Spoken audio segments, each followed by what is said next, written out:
सबको जय मसीह। परमेश्वर का धन्यवाद हो, परमेश्वर की महिमा हो। आइए प्रभु के लोगों, आज एक नए विषय से बातचीत करते हैं।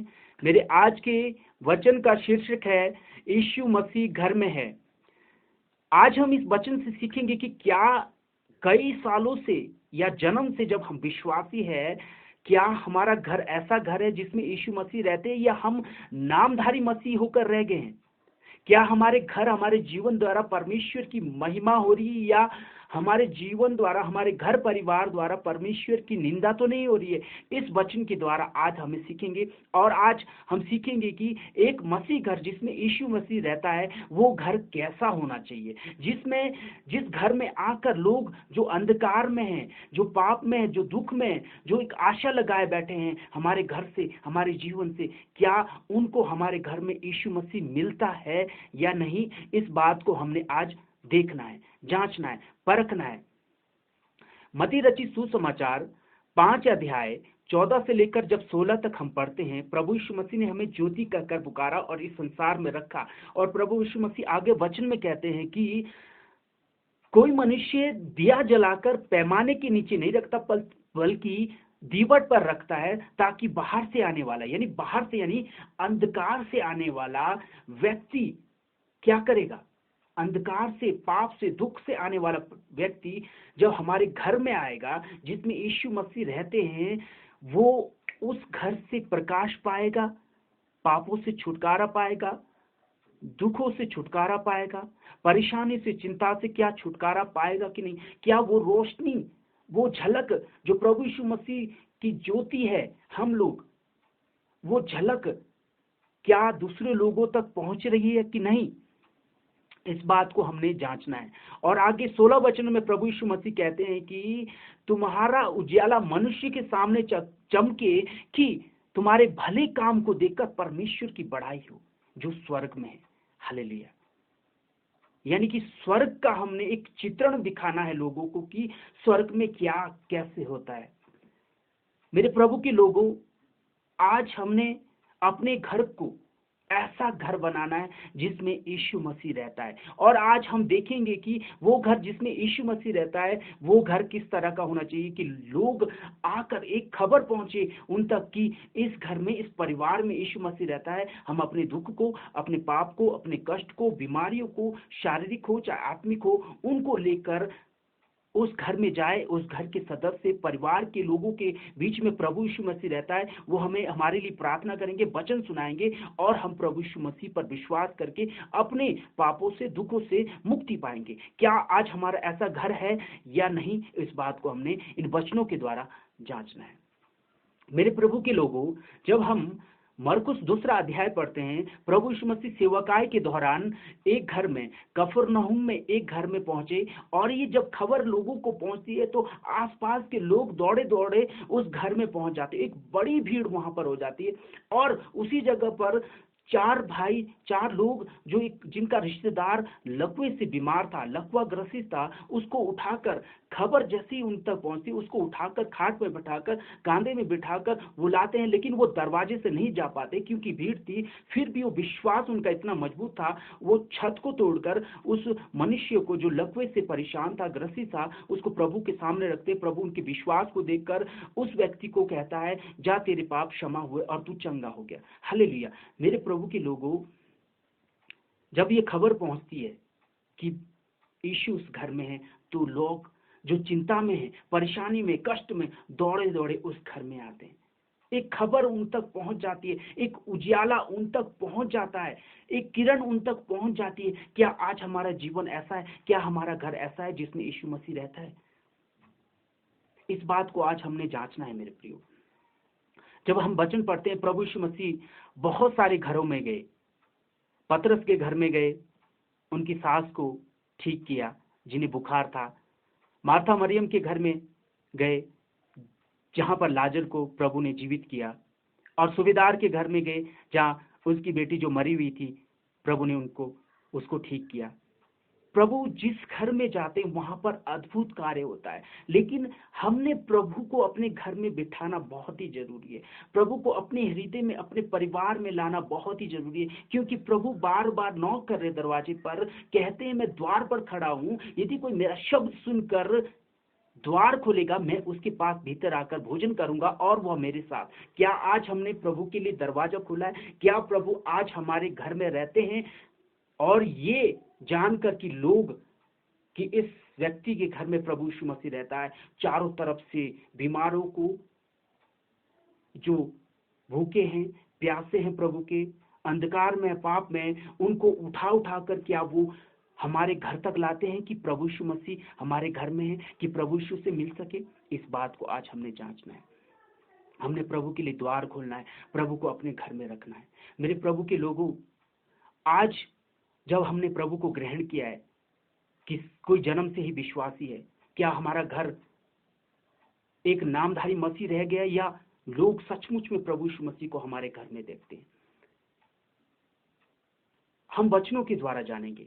हमारा घर ऐसा घर होना चाहिए जिसमें लोग प्रभु यीशु मसीह को मिल सके। मेरे प्रियो, आज हम वचन के द्वारा देखेंगे कि वो घर कैसा घर होता है जिसमें प्रभु यीशु मसीह निवास करते हैं। वहां पर लोग, वो चार भाई उस लकवे को, जो बीमार था, जो लकवे रोग से, अधरंग से बीमार था, ग्रसित था, उसको उठाकर लाए, क्योंकि एक खबर फैल गई कि प्रभु यीशु मसीह उस घर में। क्या आज खबर फैलती है कि उस भाई के घर में प्रभु यीशु मसीह रहता है? हमारे चाल चलन, हमारे कार्य, हमारे प्रार्थना का जीवन, नम्रता का जीवन, दीनता, प्रेम, पाप क्षमा करने का, एक दूसरे को क्षमा करने का जीवन के द्वारा क्या प्रभु यीशु मसीह हमारे जीवन द्वारा झलकते हैं, लोगों को दिखाई देते कि नहीं देते? क्या हम ढोंग करते ही रह जाते? क्या हम चर्च जाते ही रह जाते हैं? चर्च जाना, आउटरीचिंग करना, संगति करना, बस यहीं तक सीमित तो नहीं है? क्या हमारा घर उसके विपरीत है? एक ऐसा घर जहां पर लड़ाई झगड़ा हो, जहां पर प्रार्थना ना हो, जहां पर परमेश्वर की इच्छा के अनुसार कार्य ना होता हो, ऐसा घर तो नहीं है। ऐसे घर को देखकर क्या लोग प्रभु यीशु मसीह की निंदा तो नहीं कर रहे? क्योंकि हमारा घर एक ज्योति की तरह चमकना चाहिए, ताकि बाहर से, पाप से, अंधकार से आने वाले लोग रोशनी पा सके। आज हमने इस बात को जांचना है। क्या लोगों तक हमारे घर की खबर पहुंच रही कि नहीं? हमारे जीवन द्वारा लोगों को प्रभु यीशु मसीह दिखाई दे रहा कि नहीं दिखाई दे रहा? इस बात को हमने आज जांचना है। ऐसा घर जिसमें यीशु मसीह रहते हैं, आइए हम उस विषय में बातचीत करेंगे। सबसे पहले, ऐसा घर जिसमें प्रभु यीशु मसीह रहता है और लोग आते हैं और छुटकारा पाते हैं, वो घर मेरे प्रियो, सबसे पहले वो गवाही का घर होता है। हालेलुया। सबसे पहले वो पहला गवाही का होता है, क्योंकि हम भी जब पाप में थे, प्रभु यीशु मसीह ने हमें छुटकारा दिया और हमारा उद्धार किया, हमें मुक्ति दी। हमें इस बात को दूसरे लोगों तक सुनाना है, गवाही देनी है। हम जब वचन में पढ़ते हैं मरकुस 5:19 में, जब प्रभु यीशु मसीह ने एक दुष्ट आत्मा से ग्रसित व्यक्ति, जिसके ऊपर एक भारी भरकम सेना, जो दुष्ट आत्मा की सेना थी, उसने कब्जा कर रखा था, प्रभु यीशु मसीह ने उसे चंगा किया। और जब उसने कहा कि प्रभु यीशु मसीह, मैं आपके पीछे आना चाहता हूं, प्रभु यीशु मसीह ने कहा 5:19, मरकुस 5:19 में, कि जा अपने घर में, घर के लोगों को फिर ये बता कि प्रभु ने मुझ पर दया की है, प्रभु की बढ़ाई करवा, प्रभु की गवाही दे। यानी कि अपने घर में जाकर दूसरे लोगों को भी बता। यानी कि हमारा घर ऐसा घर होना चाहिए जो गवाही का घर हो, दूसरे लोगों को परमेश्वर के बारे में बता सके। हालेलुया। दूसरा, ऐसा घर जो संगति करने से प्रसन्न होता है। लूका रचित सुसमाचार 19 अध्याय 5 वचन और 6 वचन जब हम पढ़ते हैं, यीशु मसीह ने जब जक्कई को गुलर के पेड़ में चढ़े हुए देखा, झट से कहा, हे जक्कई नीचे उतर, मुझे तेरे घर में रहना अवश्य है। जक्कई ने आनंद के साथ प्रभु यीशु मसीह को अपने घर ले गया। हालेलुया। ऐसा घर जो प्रभु यीशु मसीह को लाने में प्रसन्न होता है, प्रभु यीशु मसीह की संगति करने में प्रसन्न होता है, ऐसा घर हमारा है कि नहीं?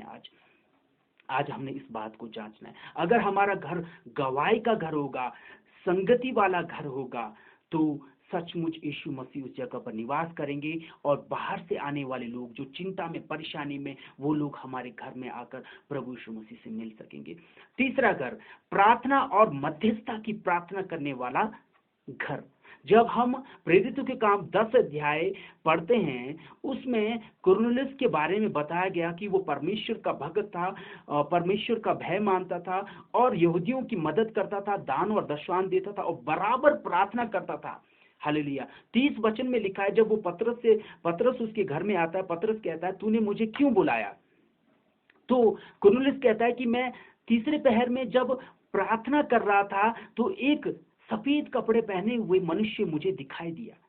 तीसरे पहर।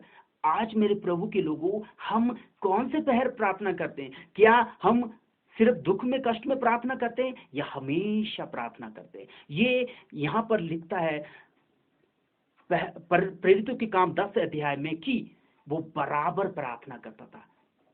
आज हमें भी बराबर प्रार्थना करने की जरूरत है। दाऊद कहता है, मैं 7 बार प्रार्थना करता हूँ। हालेलुया।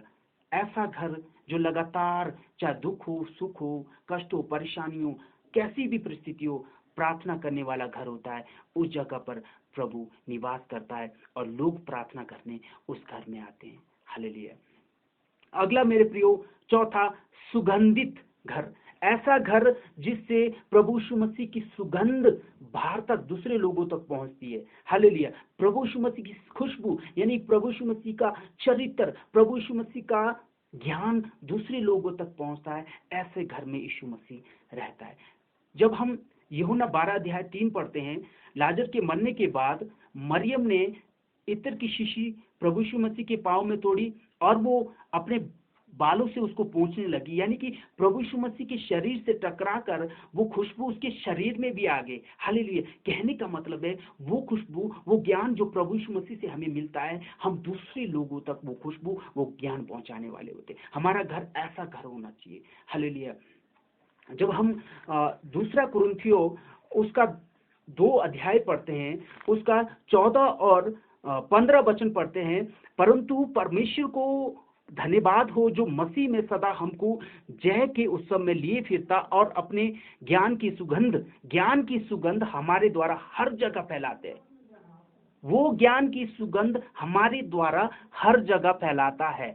वही सुगंध की बात हम कर रहे हैं। मसीह के ज्ञान का सुगंध प्रभु यीशु मसीह हमारे द्वारा दूसरों तक पहुंचाता है। 15, क्योंकि हम परमेश्वर के निकट उद्धार पाने वाले और नाश होने वाले दोनों के लिए मसीह की सुगंध है। हालेलुया। हमारा घर ऐसा घर होना चाहिए जो मसीह के ज्ञान की सुगंध दूसरे लोगों के तक पहुंचा सके। हालेलुया। अगला घर, 5वां घर, आज्ञाकारी घर। जब हम मरकुस 3 का 34 और 35 पढ़ते हैं, वचन पढ़ते हैं, जब यीशु की माता और भाई उससे मिलने आए, यीशु मसीह उन लोगों की ओर दृष्टि करके कहते हैं, यही मेरे माता और भाई हैं जो मेरे वचन को सुनते और मानते हैं। अगले वचन में 35 में पढ़ते हैं, प्रभु यीशु मसीह कहता है, क्योंकि जो कोई परमेश्वर की इच्छा पर चले वही मेरा भाई, वही मेरी बहन, वही मेरी माता। यानी कि ऐसा घर जो परमेश्वर की इच्छा के अनुसार चलता है, वही घर में प्रभु यीशु मसीह रहता है। वही घर प्रभु यीशु मसीह का घर कहलाता है और लोग आकर वहां पर अपने दुख और कष्टों को लाते हैं और छुटकारा पाते हैं। प्रभु यीशु मसीह जिस घर में रहता है, वो घर अपनी इच्छा अनुसार नहीं बल्कि परमेश्वर की इच्छा अनुसार चलते हैं। अगला घर, वचन या बाइबल का अध्ययन करने वाला घर। हालेलुया। आज हम मसीह हमारे घर में हैं, इस बात को हम जांच रहे हैं।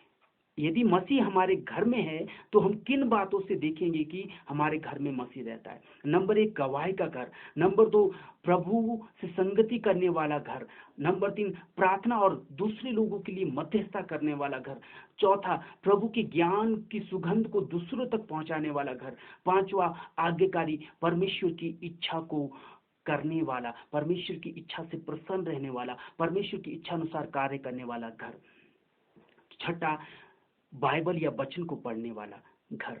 जब हम लूका 10 अध्याय पढ़ते हैं, वहां पर प्रभु यीशु मसीह मार्था और मरियम के घर में थे, तो मरियम वहां पर प्रभु के चरणों में बैठकर वचन को पढ़ती है। ऐसा घर जो दिन रात प्रभु की व्यवस्था पर ध्यान लगाए रहता है, चित्त लगाए रहता है, वही घर परमेश्वर का घर कहलाता है। उसी घर में यीशु मसीह रहते हैं, और वो घर दूसरे लोगों के लिए एक प्रभाव सहित घर होता है, प्रभाव डालने वाला घर होता है। दूसरे लोग उन वचनों को सुनने के लिए उसके घर में आते हैं। हालेलुया। जैसे वहां पर मरकुस 2 अध्याय में पढ़ते हैं कि यीशु मसीह इस घर में आया है, तो तुरंत कई लोग, एक भीड़ वहां पर आ गई कुछ न कुछ पाने की इच्छा से। क्या आज हमारा घर ऐसा घर है कि लोग कुछ न कुछ पाने की इच्छा से हमारे घर में आते हैं? प्रभु के लोगों, आज हमें इस बात में जानना है। अंतिम वचन हम पढ़ेंगे, बुरी बातों के लिए दरवाजों को बंद करने वाला घर। ऐसा घर, यूहन्ना, पहला यूहन्ना हम जब पढ़ते हैं उसका 10 और 11, यदि कोई तुम्हारे पास आए और यही शिक्षा ना दे, उसे ना तो घर में आने दो और ना नमस्कार करो, क्योंकि जो कोई ऐसे जन को नमस्कार करता है वो उसके बुरे कामों में साझी होता है। ऐसा घर जो बुरी बात और बुरे लोग, बुरे काम को अपने घर में नहीं आने देता, दरवाजा बंद कर देता है, उन बुरे कामों से अपना मन फेर लेता है, वही घर ऐसा घर होता है जिसके घर में प्रभु यीशु मसीह रहता है, और दूसरे लोगों के लिए एक छुटकारे के लिए, उद्धार का और पापों की क्षमा का, उनकी चिंताओं को दूर करने का कारण बन जाता है।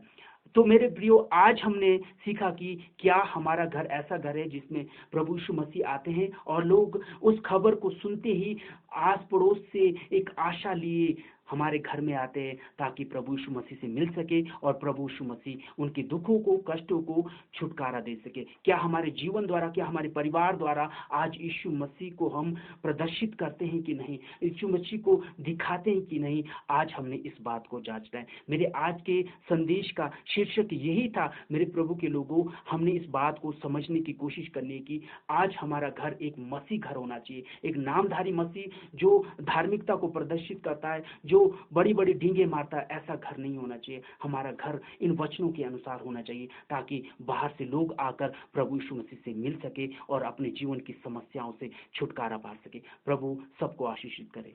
धन्यवाद।